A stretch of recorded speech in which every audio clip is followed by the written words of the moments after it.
Today we're going to focus on the 3 most common mistakes that people make when it comes to the Facebook ads.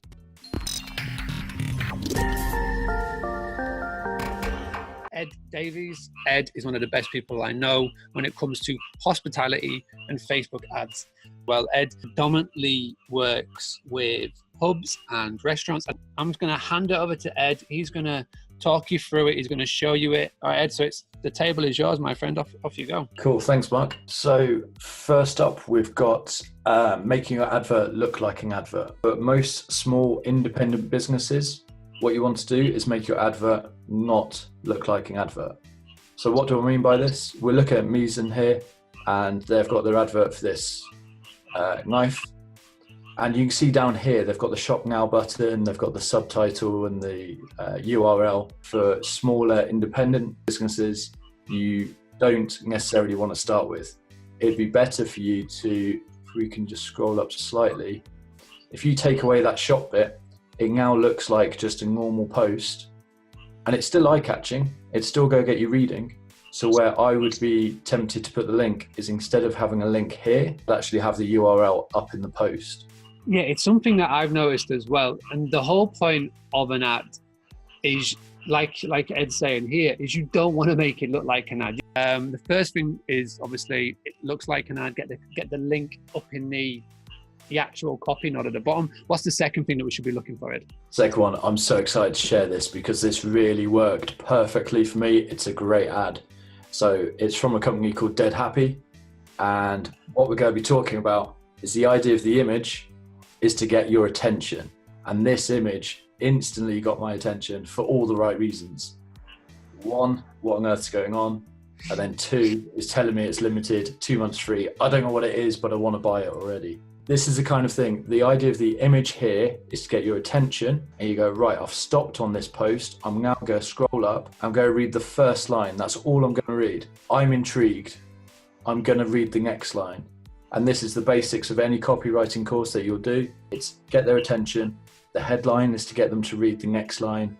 The next line is to get them to read the one after. And you see it's 3 short points before they go into a whole sentence. This is all designed to get you reading. It's a really good example of a piece of copy coupled with the image that's there just to get your attention. What I like about this, and if we could put this into hospitality terms just for a second, say we're talking about going away on a staycation, take away 3 of the key points that what they want when they come away. So grab 3 of them, put it into bullet points. If you want it to stand out even more, grab a little emoji instead of a bullet point so it catches the eye. So what Ed's doing here is just connecting the dots.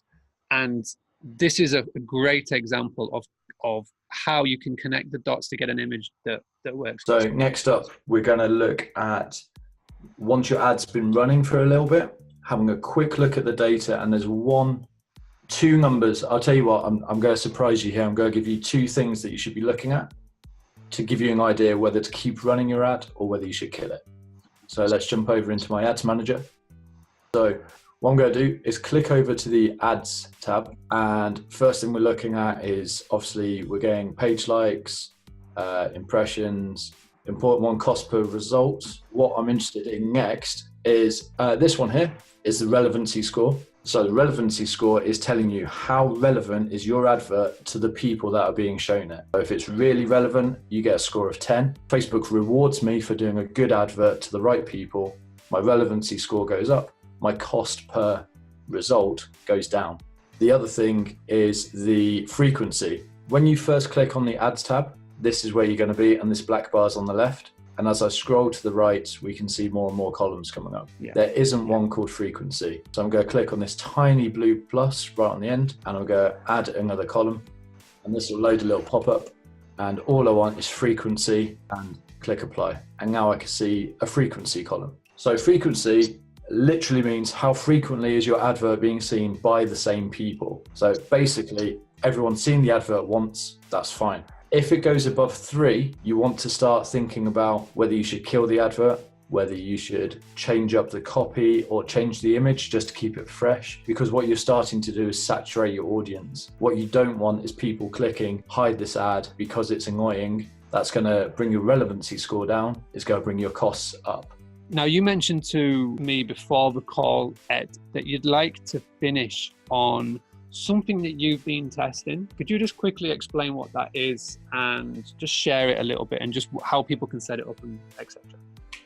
So this is a strategy that I use for obviously the local area around a pub or a restaurant. And what you're going to do is your advert, instead of being a static image, is going to be a video.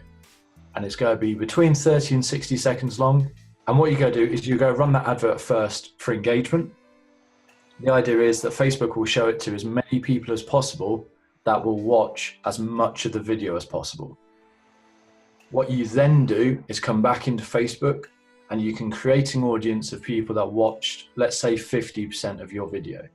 If someone spent 15 seconds watching your video on Facebook, it doesn't sound like a long amount of time. If someone's committed that much time, you can then serve them another advert, which would be a static image with a stronger call to action in it.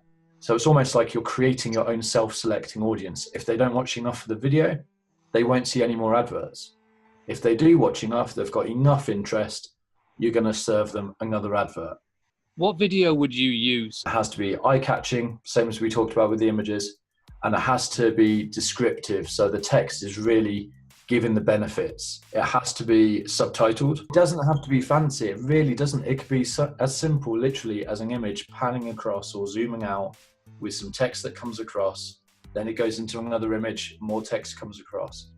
Really simple. All right, Ed, that was great. Is there anything that you could end on, or one final bit of nugget or a tip that you could pass on something that some people could be doing with Facebook right now just to get going? How to approach your Facebook ads, or indeed your Google ads, is you have to know your numbers and know what your return is going to be. I mean, if you're spending £3 on a click, and for every 2 clicks you're getting someone book 120 quid room, you spent 6 quid to get 120 quid. That's a pretty good return. Don't worry about your cost per click being too high. But the other thing is that have a budget that you're going to set per month, and use that budget. I don't mean splurge it, use it and learn from it. Think about this as a long term.